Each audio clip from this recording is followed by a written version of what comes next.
Que Buenos Aires está cara, você já tá sabendo. Mas quanto será que custa ficar um mês na cidade? Neste vídeo eu vou te contar quanto a gente gastou pra viver em Buenos Aires durante 30 dias. Oi, eu sou a Bia e esse aqui é o canal Tini Bia por aí, onde eu e a minha mãe te mostramos destinos do Brasil e do mundo. A gente te mostra que você não precisa ser rico, milionário ou ter muita grana pra conseguir viajar. Que com bom planejamento, qualquer destino, ele é possível sim. Neste vídeo eu vou te contar todos os nossos gastos. Essa foi a nossa sexta vez na cidade, então a gente não priorizou fazer tantos passeios, por isso que os nossos gastos com passeios eles foram quase que zero. Os nossos custos de chegada em Buenos Aires foram na passagem aérea só de ida saindo do aeroporto de Guarulhos para desembarcar no aeroporto do Aeroparque, que é tipo o aeroporto de Congonhas, é bem localizado, com fácil acesso a todas as regiões da cidade. Mas Buenos Aires tem um outro aeroporto, que é o aeroporto de Ezeiza, que ele tá mais afastado. E para sair de lá, ou você sai de transporte público, que nem a gente, quando a gente vai para Buenos Aires e desce lá no aeroporto, a gente volta de ônibus. Ou você pode voltar de táxi, de Uber, da maneira que você quiser. Para voltar de ônibus, você vai precisar da sua tarjeta Sub, que é o bilhete único deles, é um cartãozinho azul. E você precisa dele para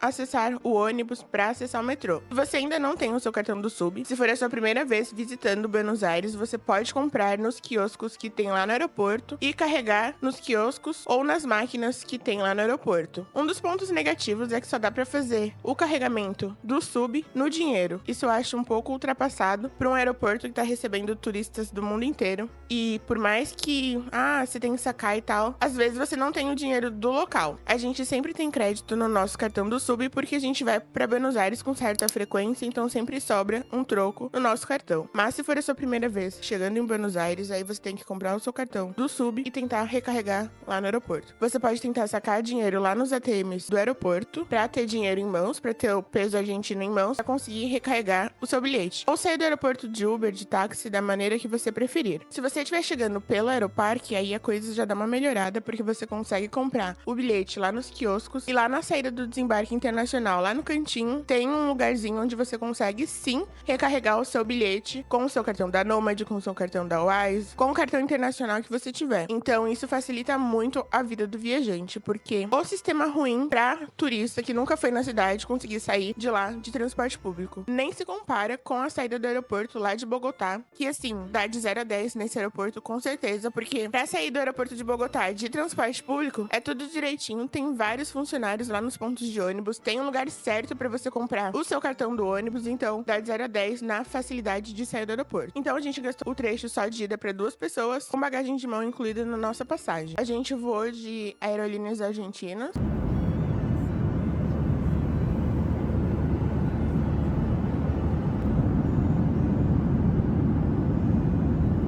Que tem parceria no programa de pontuação da Gol, lá da Smile e tal. Você consegue pegar suas milhas do voo e usar lá no programa da Smile se você fizer parte desse programa. Aí a gente saiu do aeroporto, lá do Aeroparque, de ônibus, que a gente tem o cartão do Sub, já tinha um pouco de crédito nele, mas como a última vez que a gente tinha estado em Buenos Aires, lá em 2023, as coisas eram diferentes no quesito de dinheiro e tal, que brasileiro em 2023 tinha mais poder aquisitivo lá em Buenos Aires e agora, 2025, não tem. Então a gente resolveu recarregar mais um pouco, porque vai que a gente ia precisar de mais crédito, então a gente recarregou lá na saída internacional, lá no cantinho, tem uma venda lá no fundo mesmo, próximo dos banheiros, e a gente conseguiu recarregar com o nosso cartão internacional. E essa vez, como eu tava fazendo intercâmbio em Buenos Aires pra melhorar o meu espanhol, e a escola ela ficava bem próxima do centrinho de Buenos Aires mesmo, ali no microcentro, próximo do Obelisco, próximo do Congresso, ali naquela região, então desta vez, a gente resolveu ficar hospedadas ali, próximas da escola, pra que eu não tivesse tantos gastos com transporte público, já que Buenos Aires tá mais caro do que Londres, então pra não ter tantos gastos. Porque aí eu conseguia ir a pé até a escola e eu economizei bastante nesse quesito.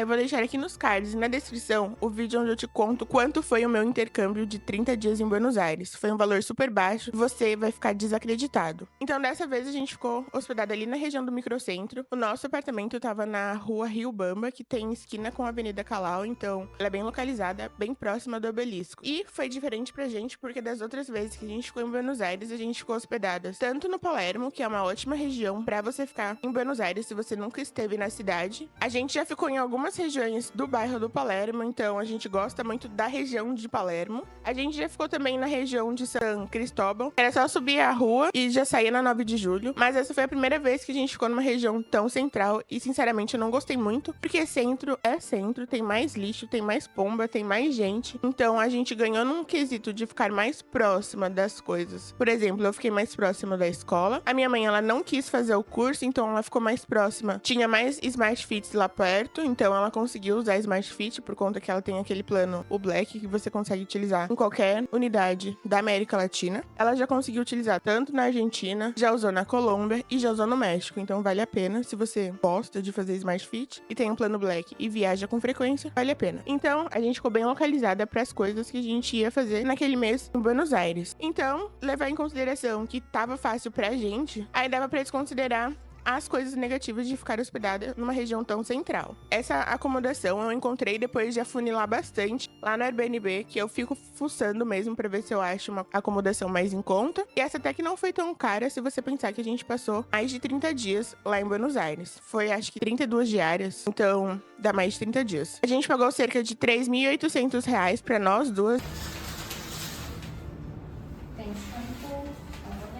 Em um apartamento com um quarto, coisa que não é tão comum lá em Buenos Aires, porque é muito mais comum os chamados monoambientes, que é o famoso quitão. Então, a gente conseguiu um apartamento com um quarto, uma sala separada, uma varanda e uma cozinha de um ótimo tamanho para duas pessoas. Nosso apartamento, ele não tinha uma vista espetacular, mas ele tinha uma vista. Mas esse Airbnb que a gente ficou não foi mil maravilhas, porque logo na primeira semana, o apartamento, ele teve alguns problemas e a gente teve que entrar em contato com a imobiliária responsável, porque dessa vez não era um anfitrião pessoa física, era um anfitrião empresa, então isso facilitou bastante na resolução dos vários problemas que o apartamento teve. Desde a falta de luz, que mesmo indo lá na caixa geral não dava para religar os disjuntores, porque era lá no disjuntor, lá no subsolo, que a gente não tinha acesso, então teve um certo problema para conseguir resolver. Além do problema da falta de energia, também teve problema de não funcionamento correto do banheiro ficar extremamente cheio de água no piso, porque a água tava voltando. Também teve que chamar o anfitrião para resolver. Então foi muito bom pra gente que a gente conseguiu um anfitrião responsável que se ocupou com a nossa melhor estadia e com o apartamento em si e levou os funcionários, as pessoas responsáveis pra resolver o problema. Foi chato pra gente porque ficaram várias pessoas entrando no apartamento, a gente deixou de fazer algumas coisas porque tinha que ficar esperando a pessoa pra resolver o problema e a gente tinha que ficar lá no apartamento esperando a pessoa pra resolver o problema porque eles respeitaram bastante a gente, eles não queriam entrar no apartamento se a gente não tivesse presente. Então isso foi bem interessante, foi bem legal. Mas o apartamento teve sim alguns problemas, mas conseguiram resolver nas 2 primeiras semanas que a gente tava e depois a gente conseguiu aproveitar o apartamento do nosso jeito, sem ter que ficar recebendo pessoas para resolver problemas. Então no apartamento a gente pagou R$ 3.834,29 para nós duas. Foi um ótimo valor, numa boa localização que dava para ir pro Obelisco a pé, então tava tudo certo pra gente. A alimentação, a gente gastou R$ 1.500 de alimentação, sendo que por conta dos altos preços em Buenos Aires, a gente fez muito mais refeições dentro do apartamento do que comer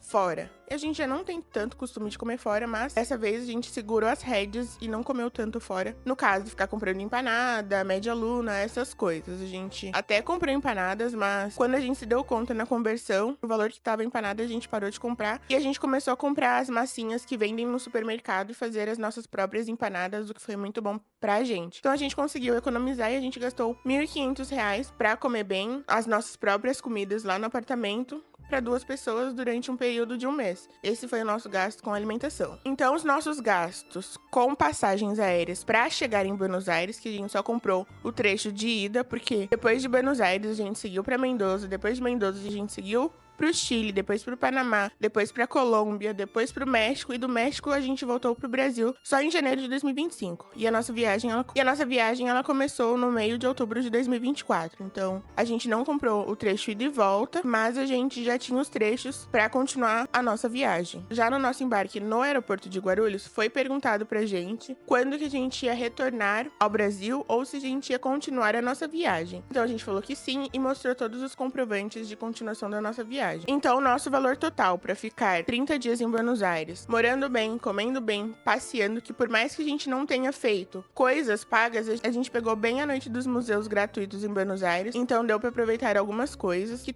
é tipo a virada cultural deles, então dá para aproveitar bastante. O ponto negativo é que todo mundo aproveita também, então tem fila, mas tudo certo. A gente também passeou bastante, caminhou bastante, a gente foi várias vezes lá no parque lá que tem a vista pro rio, a gente foi no Jardim Botânico, a gente foi no Ecoparque, a gente fez passeios gratuitos e revisitou os pontos turísticos, obviamente. A gente foi várias vezes lá no Obelisco, subir lá na plataforma em cima do posto policial. A gente foi algumas vezes lá na Floralis Genérica, lá no bairro da Recoleta. Então a gente aproveitou bastante Buenos Aires, mas de uma forma gratuita, afinal era a nossa 6ª vez na cidade, então a gente não fez coisas pagas. E aí, você acha caro ou barato gastar cerca de R$6.500 para 2 pessoas viajarem durante 30 dias em Buenos Aires? Me conta aqui nos comentários se você já foi para Buenos Aires, o que você achou dos preços, se você tá achando que tá tudo caro, me conta aqui embaixo. Se você gostou desse vídeo, eu te convido a se inscrever nesse canal e apoiar 2 mulheres negras a viajarem mais pelo mundo para te mostrar que você aí desse lado também pode viajar. Obrigada por assistir esse vídeo e até o próximo.